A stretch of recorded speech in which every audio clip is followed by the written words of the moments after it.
हाँ वही। चलो कहाँ तक हम लोगों ने सॉल्व कर लिया था बच्चों? मेरे हिसाब से हम लोगों ने सॉल्व किया था पटरी वाला क्वेश्चन ना 42 नंबर तक। 42 बताना या हो गया? चलो आगे देखेंगे हम लोग भाई क्वेश्चन नंबर 43 चलो 43 नंबर क्वेश्चन में हमसे कहा जा रहा है कि एक धारावाही चालक है और इस धारावाही चालक में 8 × 10 की घात 22 मुक्त इलेक्ट्रॉन है। हाँ 22 मुक्त इलेक्ट्रॉन है और उनके मध्यमान का अनुगमन वेग n बराबर दिया गया है 8 × 10 की घात 22 मुक्त इलेक्ट्रॉन पर मीटर। यहाँ देखो बच्चों ये भाई आपको मुक्त इलेक्ट्रॉन पर मीटर दिया है, ठीक है। एकांक आयतन में ये मुक्त इलेक्ट्रॉनों की संख्या नहीं दे रखा है, ये आपको एकांक लंबाई में मुक्त इलेक्ट्रॉनों की संख्या दे रखा है। और अगर इसे आप एकांक आयतन में बनाना चाह रहे हैं तो इसका मतलब आप इसे लिख दीजिए n/a। समझ आ रहा है? एकांक क्षेत्रफल में अगर आप इसे मुक्त इलेक्ट्रॉनों की संख्या लिखेंगे तब जा करके वो एकांक आयतन में बनेगा, क्योंकि लंबाई का दिया गया है, a से इधर मल्टीप्लाई करोगे तो वो आयतन बन जाएगा। तो ये दिया है n/a। उसके बाद आगे कह रहा है हमसे कि उनका अनुगमन वेग यानी bd बराबर 8 × 10 की घात -5 मीटर प्रति सेकेंड। और चुंबकीय क्षेत्र का मान दिया है B बराबर 0.1 वेबर पर मीटर। चुंबकीय क्षेत्र के लंबवत लगने पर गणना कीजिए चालक में धारा I बराबर क्वेश्चन मार्क, पहला क्वेश्चन है। और दूसरा क्वेश्चन है चालक की प्रति एकांक लंबाई पर आरोपित बल या पोटेंशियल। और सेकंड है इलेक्ट्रॉन पर बल। तो इलेक्ट्रॉन पर बल मतलब ये। एंड थर्ड क्वेश्चन है एकांक लंबाई पर बल यानी ये बटे ये बराबर, ठीक है। तो ये है डाटा भाई। चलिए जल्दी बैठ जाओ, शांति से देखो क्वेश्चन में हमसे क्या बताया जा रहा है। हमसे क्वेश्चन में कहा जा रहा है कि हमारे पास एक धारावाही चालक है और इस चालक में 8 × 10 की घात 22 मुक्त इलेक्ट्रॉन प्रति मीटर की लंबाई में है और उनका अनुगमन वेग उतना है। और भाई उसके साथ ही कह रहा है कि उनका चुंबकीय क्षेत्र 0.1 वेबर पर मीटर स्क्वायर का चुंबकीय क्षेत्र है और चालक के लंबवत लगने वाले चालक पर प्रवाहित धारा ज्ञात करनी है। तमाम चीजें चलो ज्ञात कर लेते हैं। तो सबसे पहले आप इसी पर ये n × a होगा, क्योंकि एकांक लंबाई में अगर फेरों की संख्या n है तो उसका आयतन में प्राप्त करने के लिए एरिया से गुणा करना पड़ेगा, ठीक है। तो n × a सॉरी। अब इस हिसाब से अगर सबसे पहले हमें धारा पता करना है तो धारा बराबर यानी EAVD पढ़े कि नहीं पढ़े भाई? पढ़े। जब वो अनुगमन वेग को लेकर के चर्चा करेंगे तो आप अपना क्वेश्चन यहाँ से सॉल्व करिएगा। अन्यथा धारा निकालने के लिए यह बराबर IBL sin थीटा लगाइएगा। लेकिन IBL sin थीटा पे जाने का क्या मतलब है जब आपको यह पता ही नहीं है, ठीक है, तो निकलेगा ही नहीं। तो इसी नाते धारा आप यहाँ से लिखेंगे। आपको देखो NA का मान पता है, NA एक साथ कर लेना, इसको ऐसे लिख लेना I बराबर NaEVD। अब NA का मान पता है, E का मान मुक्त इलेक्ट्रॉन का चार्ज E बराबर 1.6 × 10⁻90 कूलम होता है। आप यहाँ E के स्थान पे रख लेना। VD का मान देखो दिया गया, क्या I आ जाएगा। उसके बाद इसका पहला क्वेश्चन यही था। दूसरा क्वेश्चन ये कह रहा है कि चालक अगर चुंबकीय क्षेत्र में अभिलंबवत स्थित है तो चालक तो एक इलेक्ट्रॉन पर लगने वाला बल ज्ञात करना है, ठीक है। किसी इलेक्ट्रॉन पर अगर लगने वाले बल की गणना करनी है हमें, तो भाई आवेशित कण यह बराबर EVD B sin थीटा। किसी इलेक्ट्रॉन पर लगने वाला बल, आपको जब हमने एक समान चुंबकीय क्षेत्र में धारावाही चालक पर बल निकालना मैंने सिखाया था तो वहां पे हम लोगों ने यही कंटेंट तो लगाया था, किसी एक इलेक्ट्रॉन पर लगने वाला बल, तो यही आया था। Q VB sin थीटा होता है, लेकिन Q के जगह पे E हो जाएगा। और किस वेग से चल रहा है? VD हो जाएगा। अब थीटा यहाँ लेकर के परेशान होना है ये नहीं, क्वेश्चन में कह रहा है और लंबवत चल, समझ में? तो थीटा का मान 90 डिग्री, D का मान दिया है, सेकंड क्वेश्चन सॉल्व हो जाएगा। एंड थर्ड नंबर क्वेश्चन में हमसे क्या कह रहा है भैया कि चालक की प्रति मीटर लंबाई पर आरोपित बल, प्रति लंबाई पर, चालक की प्रति लंबाई पर बल बताना है। तो प्रति लंबाई पर बल यानी F बटे यल बराबर, पहले F बटे यल मत निकालना डायरेक्टली, ये प्रश्न समझ नहीं पाओगे। F बराबर होता क्या है, IBL। अगर इस यल से अगर बात करोगे तब वो बनेगा प्रश्न के हिसाब से। F बटे यल बराबर IB, थीटा का मान यहाँ 90 डिग्री। समझ में आ रहा है, क्वेश्चन में कहा हुआ है, लग जाएगा। ठीक। एंड 44 नंबर क्वेश्चन देखिए भाई, 44 नंबर क्वेश्चन में हमसे क्या कहा जा रहा है, हमसे कुछ कहा जा रहा है क्वेश्चन में हमसे कहा जा रहा है भैया कि एक 60 सेंटीमीटर लंबाई तथा 10 ग्राम द्रव्यमान का एक तार है। ठीक है, क्वेश्चन ऐसे बनाया हुआ है, ये है वो सोर्स, यहाँ एक सोर्स है और ऐसे आगे के द्वारा यहाँ पे एक चालक है बेलनाकार, इसको ऐसे लटकाया गया है। ठीक है, और इसका लेंथ बताया जा रहा है 60 सेंटीमीटर। कितना बताया जा रहा है बच्चों, 60 सेंटीमीटर। और इसका मास बताया जा रहा है 10 ग्राम का, यानी m बराबर कितना है, 10 ग्राम है।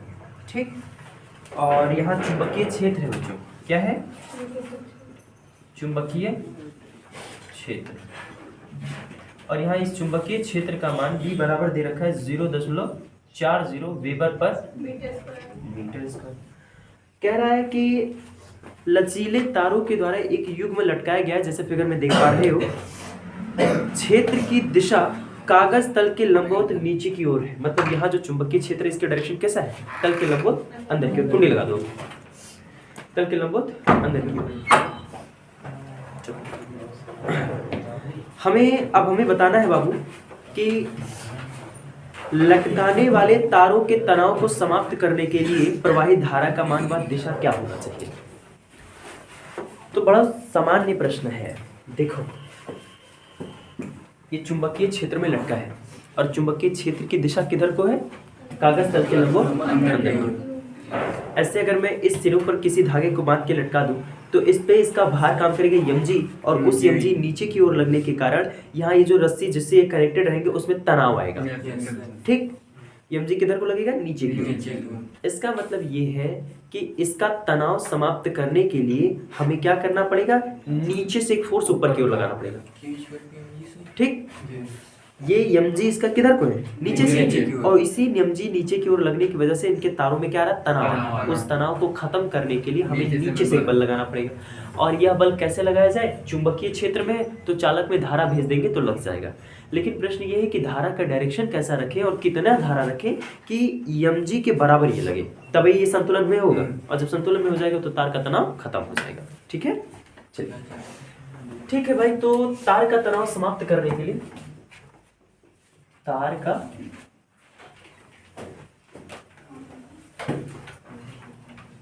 तनाव समाप्त करने के देखो, तार का तनाव समाप्त करने के लिए mg बराबर बच्चों क्या करना पड़ेगा, IBL साइन थीटा करना पड़ेगा। क्या करना पड़ेगा बच्चों, साइन थीटा। क्योंकि अगर IBL साइन थीटा का मान आपको नहीं उसके बराबर मिलेगा तब तक वो संतुलन में नहीं होगा। ठीक है भाई, चलिए तो देख लेते हैं। तो चालक पर लगने वाले बल का परिकलन करना है। हमको चालक की लंबाई पता है और उसका द्रव्यमान पता है, लेकिन और चीजें नहीं पता है। सबसे बड़ी समस्या यह है कि दो लोग यहाँ लोन है। चलो mg को तो सारा डाटा है, I पता करना है, पहला दिक्कत I हमें निकालना है। दूसरी समस्या, बिना I के थीटा डिसाइड भी नहीं कर सकते हैं, बिना I के थीटा डिसाइड भी नहीं कर सकते हैं। ऐसा हम लोगों को खाली लग रहा है, पर अगर ध्यान देंगे तो कर सकते हैं डिसाइड। ठीक है, कैसे, चुंबकीय क्षेत्र की दिशा किधर को है, अंदर की ओर है। अब उस चुंबकीय क्षेत्र में तुम्हारा ये जो वायर है ऐसे लटका हुआ इधर को, ठीक है, और चुंबकीय क्षेत्र अंदर की ओर। धारा इधर से उधर जाएगा तब भी वो 90 डिग्री का कोण, उधर से इधर आएगा तब भी नहीं। यानी तुम इस धारावाही चालक में जो लटकाए हो वो में धारावाह कौनों डायरेक्शन में भेजो, जैसे वो लटका हुआ है उस कंडीशन में वो हमेशा कई डिग्री के एंगल पर 90 डिग्री के एंगल पर रहेगा। बात समझ में? ठीक। तो इसका मतलब थीटा क्या दिक्कत दे रहा है? नहीं।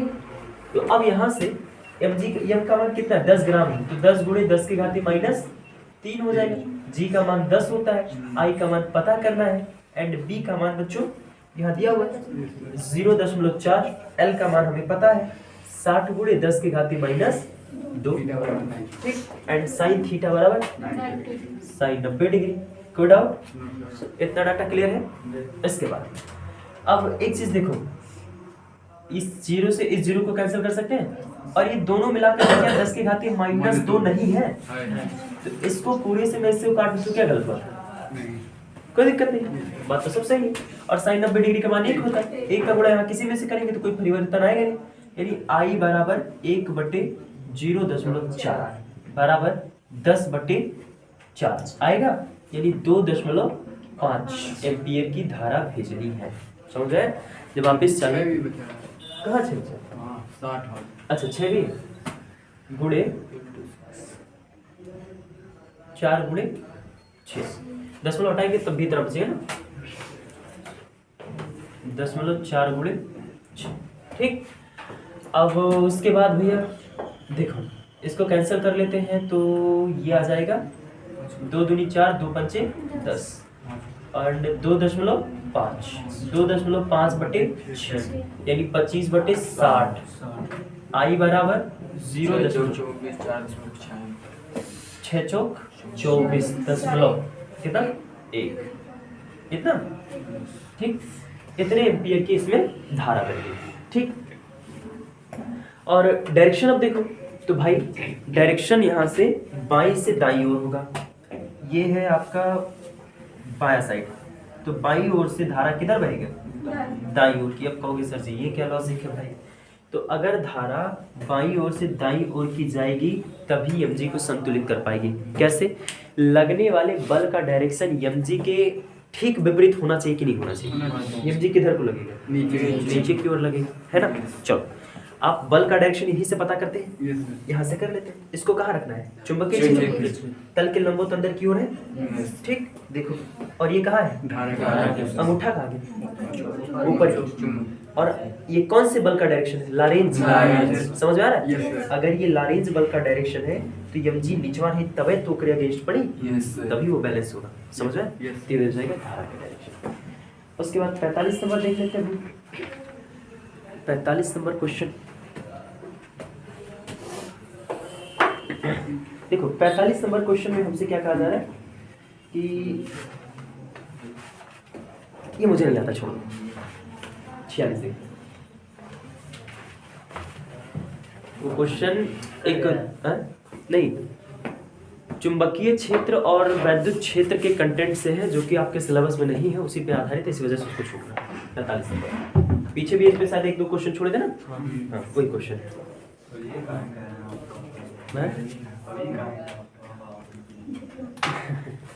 चलो क्वेश्चन नंबर 46 देखिए। 46 नंबर क्वेश्चन में क्या है बच्चों? एक इलेक्ट्रॉन पुंज है, उसमें 5 माइक्रो एम्पियर की धारा है, यानी आई बराबर है 5 माइक्रो एम्पियर, एंड माइक्रो हटाएंगे तो 5 गुणे 10 की घाती -6 एम्पियर बनेगा।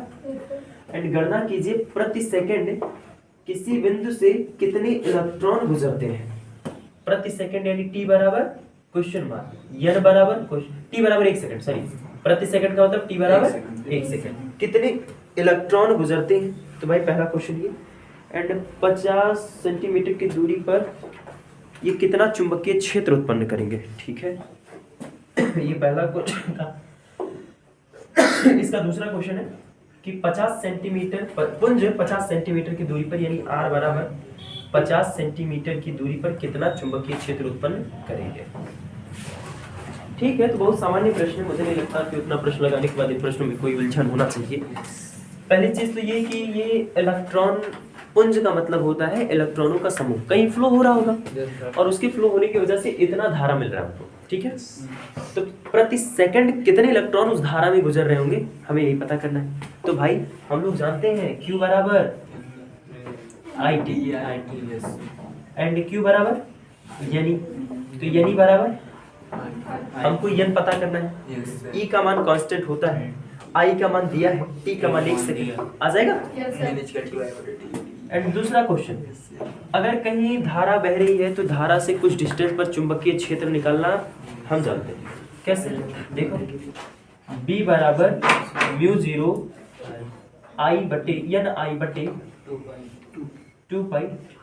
अब सीधा क्या, सीधा यन नहीं रखना, धारा का मान पता ही है ना, 2 पाई R। B बराबर म्यू 0 बटे 2 पाई का मान कितना होता है, 2 गुणे 10 की घात माइनस 7। I का मान कितना होता है, I का मान 5 गुणे 10 की घात माइनस 6। R का मान भाई 50 है, 50 गुणे 10 की घात माइनस 2। इससे इसको काटोगे तो यहाँ 10 आएगा एंड 10 का गुणा 10 की घात माइनस 2 में होगा कितना आएगा, -1 आएगा और -1 ऊपर भेज दो। तो B बराबर 2 गुणे 10 की घात, इसको देखो -13 प्लस 1, B बराबर 2 गुणे 10 की घात माइनस न्यूटन प्रति मीटर। ये हो जाएगा आपका चुंबकीय क्षेत्र। उसके बाद 47 नंबर देखिए, 47 नंबर के क्वेश्चन में, 47 नंबर के क्वेश्चन में हमसे क्या कह रहा है, देखो कि एक लंबा तार है, ठीक है, और उसमें 20 एम्पियर की धारा बह रही है। I बराबर 20 एम्पियर की धारा एंड उसमें 10 सेकंड की दूरी पर, कितनी दूरी पर, सॉरी 10 सेंटीमीटर, तो ये R हो जाएगा। R बराबर 10 गुणे 10 की घात माइनस 2 मीटर। एक इलेक्ट्रॉन है, उसका वेग दिया है V बराबर 1 गुणे 10 की घात 6 मीटर पर सेकेंड। इलेक्ट्रॉन पर बल बताओ, इलेक्ट्रॉन पर क्या बताना है बल, यानी यह बराबर क्वेश्चन। एंड इसमें कंडीशन दिया है कि जब यह तार के समांतर, पहले फिगर बना दे तो बात समझ पाएंगे आप लोग। देखो मैं फिगर बना करके डाटा वहां लिख देता हूं। हमारे पास एक सीधा ऐसे तार है, सीधा तार हो गया और इस तार में बह रहा है 20 एम्पियर की धारा। I बराबर 20 एम्पियर की धारा, तार से 10 सेंटीमीटर की दूरी पर, ये डिस्टेंस कितना है, 10 सेंटीमीटर का डिस्टेंस। यहाँ कोई बिंदु है और इस बिंदु में कह रहा है कि भैया एक तो इलेक्ट्रॉन जा रहा है, एक इलेक्ट्रॉन जा रहा है और इस इलेक्ट्रॉन का वेग दे रखा है 1 गुणे 10 की घात 6 मीटर पर सेकेंड। अब इलेक्ट्रॉन पर बल क्या है, जब वो इलेक्ट्रॉन पहला चुंबकीय धारा के समांतर दिशा में चले, धारा के समांतर, या तो नीचे से ऊपर या तो ऊपर से नीचे, पहला केस यही है, धारा के समांतर चलने पर बल। पहली चीज, इलेक्ट्रॉन पर बल क्यों लगेगा, जब इलेक्ट्रॉन के चारों ओर कोई मैग्नेटिक फील्ड रहेगी। अगर मैग्नेटिक फील्ड नहीं है तो इलेक्ट्रॉन पर कोई बल लगेगा, कहाँ लगेगा, क्यों नहीं लगेगा, बिल्कुल नहीं लग सकता। ठीक, तो सबसे पहले आपको इस बिंदु पर क्या निकालना है, चुंबकीय क्षेत्र। ठीक है, सबसे पहला काम क्या करेंगे कि आप मान लिया ये बिंदु P, तो सबसे पहले बिंदु P पर चुंबकीय क्षेत्र निकाल दो। बिंदु P पर चुंबकीय क्षेत्र B बराबर 2 गुणे 10 की घात माइनस 7, I का मान 20 बटे R का मान 10 गुणे 10 की घात माइनस 2। कितने लोगों को वो फॉर्मूला नहीं समझ में आया, मैंने क्या लगाया है, अनंत लंबाई वाला लगाया गया है। ठीक है, क्योंकि तार की हाँ तो सीमाओं में पता है। तो B बराबर 2 दूनी 4, 40 हो जाएगा। अच्छा इसको काट दो, ठीक, तो 4 हो जाएगा एंड ये ऊपर गया तो गुणे 10 की घात माइनस 5 वेबर पर मीटर स्क्वायर। डायरेक्शन थोड़ा बताओ, कहाँ, अंदर की ओर, कागज तल के लंबवत अंदर की ओर, कागज तल के लंबवत अंदर की ओर इसका डायरेक्शन है भाई। अब धारा की अगर समांतर चल रहा है तो धारा कहाँ जा रहा है, ऊपर की ओर। अब उसके समांतर चलने का मतलब मैं मान लूं कि इलेक्ट्रॉन ऊपर की ओर चल रहा है, नीचे की ओर मान सकते हैं, कोई दिक्कत नहीं। चुंबकीय क्षेत्र किधर को, अंदर। कहाँ चल रहा है इलेक्ट्रॉन, क्या डिग्री, अतः इलेक्ट्रॉन पर बल, इलेक्ट्रॉन पर बल यह बराबर QVB साइन के डिग्री, Q का मान इलेक्ट्रॉन का चार्ज, V उसका वेग, B वहां पता है, सॉल्व हो जाएगा। सेकंड नंबर क्वेश्चन इसमें देखो क्या कह रहा है। सेकंड नंबर का क्वेश्चन हमसे कह रहा है कि भाई उपरोक्त दोनों दिशाओं के लंबवत दिशा में गतिमान हो, मतलब चुंबकीय क्षेत्र और धारा दोनों के लंबवत चलने लगे। तो भाई धारा किधर बह रहा है, ऊपर, चुंबकीय क्षेत्र किधर को, अंदर। अब बताओ लंबवत पड़ेगा कौन ही ओर कि दोनों के लंबवत रहे, जो बाहरी आ जाए, समझ आया, ठीक। क्योंकि देखो समझो, ये चुंबकीय क्षेत्र अंदर की ओर है, ऐसे धारा बह रहा है इधर को, ठीक, इलेक्ट्रॉन यही है। अब उधर जाएगा तभी लंबवत हो जाएगा, तो इधर जाएगा तभी वो दोनों के लंबवत पड़ेगा, क्योंकि अब यहाँ भी 90 डिग्री, इसके साथ भी 90 डिग्री, समझ आया। इधर जाएगा तो एक के लंबवत पड़ेगा, दूसरे के समांतर पड़ेगा, समझ आ रहा है। उधर जाएगा तो एक के लंबवत पड़ेगा, एक के समांतर पड़ेगा, ठीक। तो इसका मतलब ये है, अगर आपका ये इलेक्ट्रॉन इधर चल रहा है तो चुंबकीय क्षेत्र के साथ क्या डिग्री कोण, 90 डिग्री का कोण, समझ में आ रहा है। बल का मान तब भी सेम टू सेम आएगा, क्या लगाएगा, चलो सेम टू सेम आएगा। एंड नहीं, सेकंड नंबर क्वेश्चन कह रहा है कि तार की ओर गतिमान हो, सॉरी सेकंड नंबर क्वेश्चन में क्या कह रहा है, तार की ओर गतिमान, तार की ओर गतिमान हो। तो जब तार की ओर चलेगा मतलब इधर को, तब भी क्या डिग्री का एंगल बनाएगा, 90 डिग्री का। तो यह बराबर QVB साइन 90 डिग्री, समझ आ रहा है, ठीक। तो मान सेम टू सेम आएगा, अलग नहीं आएगा। अब इसमें थर्ड नंबर में क्या है, कौन है जी, बाहर रहो, अभी वेट करो। थर्ड नंबर कह रहा है कि उपरोक्त दोनों दिशाओं के लंबवत गतिमान है, उपरोक्त दोनों दिशाओं के लंबवत, मतलब ई द्वि दिशा के लंबवत, ठीक है। मतलब पहले इधर चला था, अब इधर चला, अब इन दो दिशाओं के लंबवत, तो ऊपर या तो बाहर की ओर या तो अंदर की ओर। तो जब दोनों दिशाओं के लंबवत चलेगा तो यहाँ थीटा का मान हो जाएगा 0 डिग्री, थीटा का मान 0 डिग्री, और थीटा का मान 0 डिग्री, तो ये बराबर QVB साइन 0 डिग्री, ये बराबर 0 न्यूटन, कोई बल नहीं लगेगा, समझ में। उपरोक्त दोनों दिशाओं के लंबवत का मतलब पहले जो ने दिशा चल रहा वो और अब की जो ने दिशा चली सी, इनने दोनों के लंबवत हुए चाहिए, ठीक। तो चुंबकीय क्षेत्र के समांतर पड़ जाएगा, ठीक है। तो ये कैसे बाहर की ओर देगा, वो चुंबकीय क्षेत्र नहीं, वो बल का डायरेक्शन दे रहा है, पागल। वो मैंने उधर चुंबकीय क्षेत्र का डायरेक्शन बता रखा है, वो चुंबकीय क्षेत्र है, और आंसर जो बुक में दिया है वो बल का डायरेक्शन है, समझ में आ रहा है। चलो 48 नंबर देखो,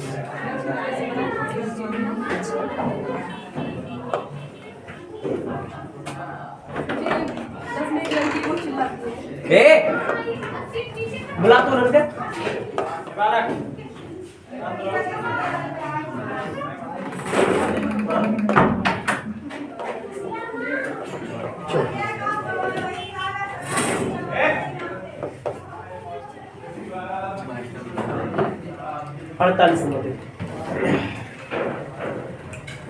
दो लंबे सीधे तार हैं, क्या बच्चों, दो लंबे सीधे तार, एक तार ये है एंड दूसरा तार ये, दोनों तार परस्पर 75 सेंटीमीटर की दूरी पर, यानी ये डिस्टेंस r बराबर कितना है, 75 सेंटीमीटर, कितना भैया, 75 सेंटीमीटर, ठीक। अब इनमें धारा बह रही है 5 एम्पीयर की, दोनों में, यहाँ भी 5 एम्पीयर, यहाँ भी 5 एम्पीयर, ठीक। अब कह रहा है कि समान दिशाओं में धारा बह रही है, तो एक तार में धारा के कारण दूसरे तार पर उत्पन्न चुंबकीय क्षेत्र की गणना करो और दूसरे तार की 3 मीटर की लंबाई पर लगने वाले बल का मान बताओ। पहला कह रहा है अगर मैं तार का नाम ए रख दूं, तार का नाम बी रख दूं, तो पहला क्वेश्चन यही है कि तार ए ने बी पर कितना चुंबकीय क्षेत्र उत्पन्न किया। तो ये तो बड़ा सहज है यार, हम लोगों ने बहुत क्वेश्चन इस पे मतलब क्वेश्चन क्या डेरिवेशन ही सॉल्व किया था, समझ आया कि पहले तार के कारण दूसरे तार पर उत्पन्न चुंबकीय क्षेत्र। तो देखो तार बी पर उत्पन्न चुंबकीय क्षेत्र कैसे निकलेगा, बी बराबर म्यू जीरो आई बटे, कर लेंगे कि नहीं कर लेंगे, आर की जगह पे ये रहेगा, समझ में आया। और जब कह रहा है उसी में और आगे कह रहा है कि दूसरे तार की 3 मीटर लंबाई पर लगने वाले बल का मान, दूसरे तार की 3 मीटर लंबाई, यहाँ से 3 मीटर लंबाई कह रहा है ना, यानी यल बराबर 3 मीटर कह रहा है, समझ में, इस पर हमें बल बताना है। तो भाई दो समांतर तारों के मध्य बल यह बराबर हम लोगों ने पढ़ा है म्यू जीरो I1 I2 बटे 2 पाई आर होता, 4 पाई आर होता, 2 पाई आर इंटू यल। आप लोग सॉल्व करिएगा, ठीक, वीडियो से नोट करो, 6 क्वेश्चन और बचा है, खत्म कर दो, ठीक है।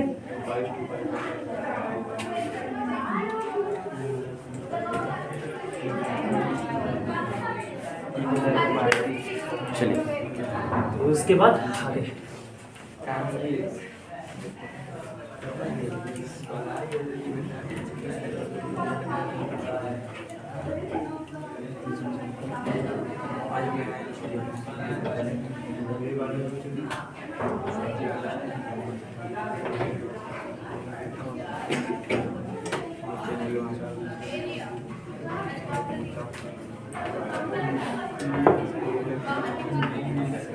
उनचास नंबर क्वेश्चन,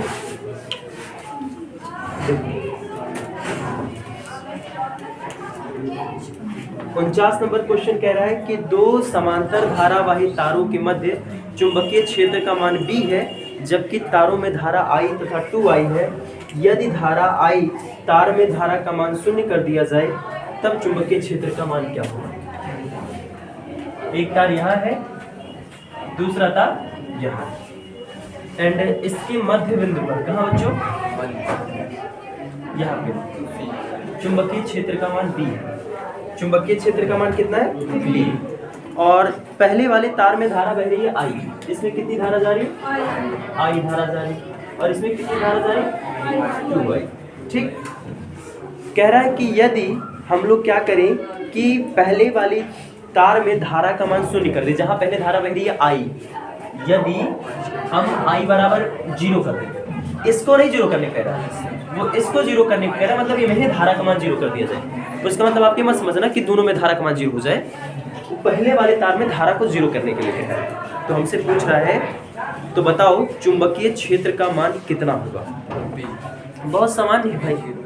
अब यहाँ चुंबकीय क्षेत्र का मान अगर हमें बताना है तो यहाँ चुंबकीय क्षेत्र जो जनरेट होगा उस पर खाली एक ही तार तो जनरेट करेगा, निकल जाएगा। कैसे, सबसे पहले आप ये डिस्टेंस पता करो, ठीक।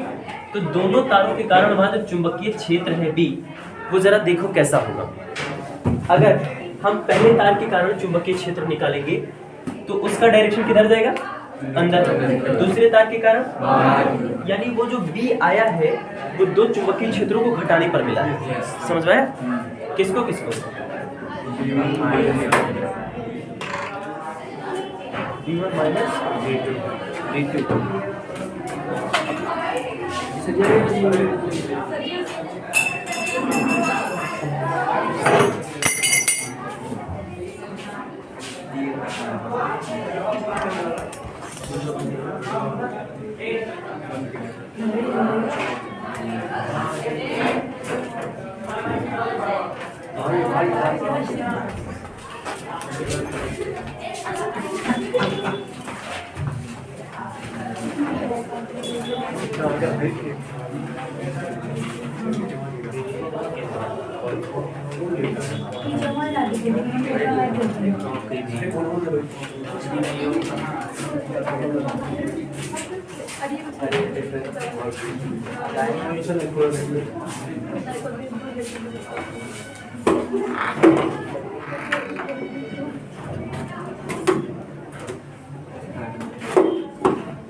चलिए, तो इसका मतलब जो बिंदु P पर चुंबकीय क्षेत्र है वो दो चुंबकीय क्षेत्रों को घटाने पर प्राप्त हुआ। ठीक, चलिए देखिए, तो B बराबर B1 का मान कैसे निकाला गया होगा? B1 का मान निकाला गया होगा μ0 I बटे 2 पाई r माइनस B2 का मान निकाला गया, क्योंकि ये डिस्टेंस सेम होंगे, है ना, क्योंकि मिडिल पॉइंट है। और अगर डिस्टेंस सेम होगा तो अब भैया यहाँ हो जाएगा μ0 I बटे 2 पाई r, लेकिन यहाँ I के स्थान पे कितना होगा बच्चों? 2I। लेकिन एक मिनट, यहाँ डिफरेंस लगा लो, कौन सा चुंबकीय क्षेत्र ज्यादा होगा बच्चों? जिसमें धारा का मान ज्यादा है, क्योंकि डिस्टेंस लगभग समान है, तो जिसमें धारा का मान ज्यादा होगा वही ज्यादा है। तो धारा का मान ज्यादा किसमें है? दूसरे वाले तार में, 2I। तो यहाँ 2I, वहाँ I। अब B बराबर यहाँ कितना बचेगा बच्चों? μ0 2I माइनस μ0 I बटे 2 पाई r। B बराबर यहाँ हो जाएगा μ0, हाँ I का पूरा घटाओगे तो बचेगा μ0 I बटे 2 पाई r। यानी बिंदु P पर परिणामी चुंबकीय क्षेत्र का मान वही है। अब हमसे उस क्वेश्चन में कह रहा है कि भाई ये बताओ कि अगर धारा का मान 0 कर दिया जाए तब चुंबकीय क्षेत्र का मान कितना होगा? इसमें धारा का मान 0 करने के लिए कह रहा है। ठीक है, अगर हम वहाँ धारा का मान 0 कर देंगे तो यहाँ चुंबकीय क्षेत्र जनरेट कौन करेगा? खाली ये वाला तार, समझ में, खाली ये जनरेट करेगा। तो जरा देखो, पहले तार में I बराबर 0 करने पर B के यहाँ जो चुंबकीय क्षेत्र जनरेट होगा वो होगा B बराबर μ0, इसको B डैश से μ0 2I बटे 2 पाई r एंड B डैश बराबर 2 को आगे अगर हम कर ले तो μ0 I बटे कितना हो जाएगा? 2 पाई r। B डैश बराबर इतने का डाटा कितना भैया? B, देखो किसके बराबर है? यानी 2B। अगर पहले वाले तार में चुंबकीय क्षेत्र का मान 0 कर दे तो दूसरे वाले तार के कारण खाली चुंबकीय क्षेत्र जनरेट होगा, जो कि पहले वाले तार का 2 गुना होगा। अब कहोगे सर जी क्या जरूरत था उसको निकालने का? डायरेक्टली यही कर सकते हैं, बिल्कुल कर सकते हैं। ठीक है, आप डायरेक्टली यही आंसर देंगे तब भी सही है। सीधा डायरेक्टली लगा दो कि भाई पहले तार के कारण चुंबकीय क्षेत्र 0 हो जाएगा, दूसरे तार के कारण उत्पन्न होगा, वो ऐसा हो जाएगा, बस डायरेक्टली उतना कर दो। ठीक है, पढ़ते हैं।